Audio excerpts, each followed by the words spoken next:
मौत का राज मौत को डर नहीं होता। हाँ जी आनी आनी है जी इन्हें आके रहना है। मनु नहीं डर आता मौत आवे तो मनु मारना। तो बाबा जी ज़ईफ सन जो मिले था जी? नहीं कोई अद्धों कटे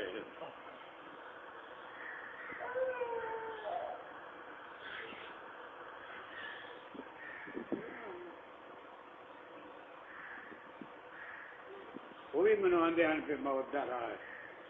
मैं मरना तो जरूरी है तो हो के किसी का मरे हाँ मारा हबीर किसी से चढ़ के तो आप भी मर जाना उन्हें भी तो मरी किसी का हो के मार बिल्कुल 4 दिन उर्स साडा लगदे थोड़ी सड़कत मैं इन्हां को फुटी जी उर्स नहीं देखिया बड़ी सड़कत फुटी है मौलवी के लै दे ही चले था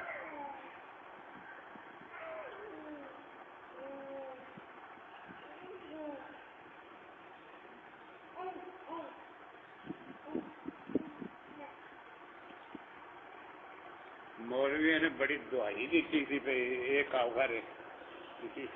मगर न लगे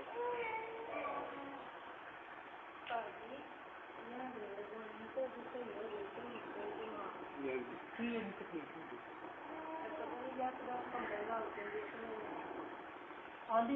बच्ची छोटी दियां हाजरियां लवाइया सन तो उदों ठीक सी तो फिर नुक्स हो गया सी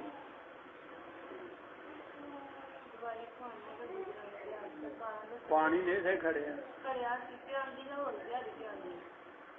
खड़िया सस्ते आंदी है प्यांदी रही नहीं बंद हुई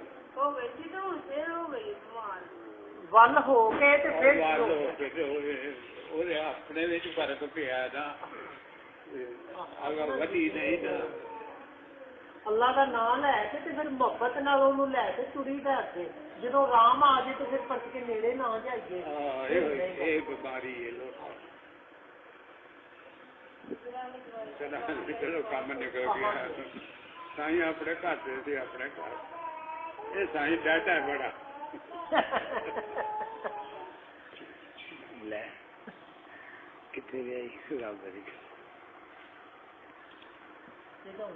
फिर आउन जान जो नहीं छटीगा आउन जान रखो तो फिर हाजिर बना बन के जिक्र भी मिले सादा से झगड़ा ही होए ना रब वाला हाँ जी हाँ जी और सादा झगड़ा कोई नहीं कोई असी पैसे नहीं खोंदे कोई असी किसी दियां बुढ़ियां नहीं कढ़ते सादा झगड़ा ही होए फिर रब वाला हो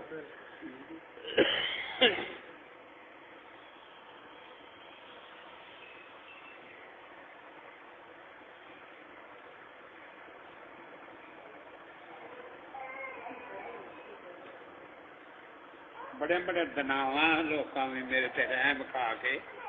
चारा मेरे ना किया भी इस तरह हट जा मैं नहीं बैठना गल कर बचे मैं बचा ले सानू सरकार फायदे वाली गल ये कि असी हुण सिख लईए गल तुहाडे कोल कुरान हदीस नाल असी किसी नूं खलोण भी नहीं देंदे असी जवाब देईदा बेशक मौलवी होवे जेड़ा मर्जी होवे ओनू असी हदीस कुरान नाल जवाब देईदा उन्हां कोल अगों निकलदा ही कुछ नहीं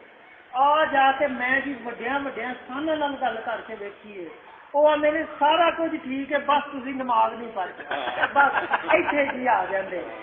ਹੋਰ ਕਿਸੇ ਮਾਮਲੇ ਚੋਂ ਨਹੀਂ ਕਰਦੇ ਵੀ ਨਮਾਜ਼ ਚੋਂ ਤੁਹਾਨੂੰ ਕੀ ਲੱਭਾ ਮੈਂ ਸਰਕਾਰ ਦੱਸਦਾ ਵਾਂ ਮੈਂ ਉਹਨਾਂ ਨੂੰ ਆਂਦਾ ਨਮਾਜ਼ ਦੀ ਤਾਰੀਫ ਇਹ ਵੇ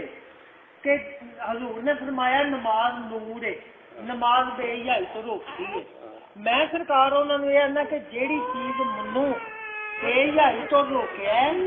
मनु नूर दिता मेरी वो नमाज है जी मेरा जवाब कोई पता ही नहीं जी किसी को ठीक है ना जेड़ी चीज मनु नूर जिदे नाल आया है जिन्हें मनु बेहयाई तो रोकिया मेरी नमाज होवे नूर फकर दा हन ज़हूर होया नहीं दौलतां रहन छपाइयां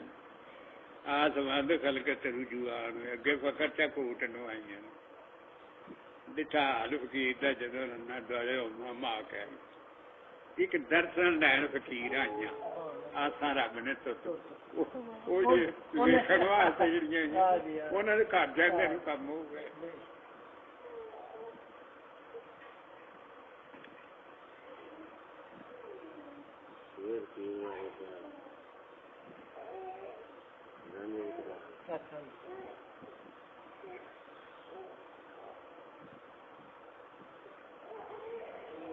ਕਦੇ ਕਦੇ ਕੋਈ ਰਾਤ ਵੀ ਰਿਹਾ ਘਰ ਇੱਥੇ ਅੱਛਾ ਫਿਰ ਘਰ ਰੰਗ ਹੋ ਗਏ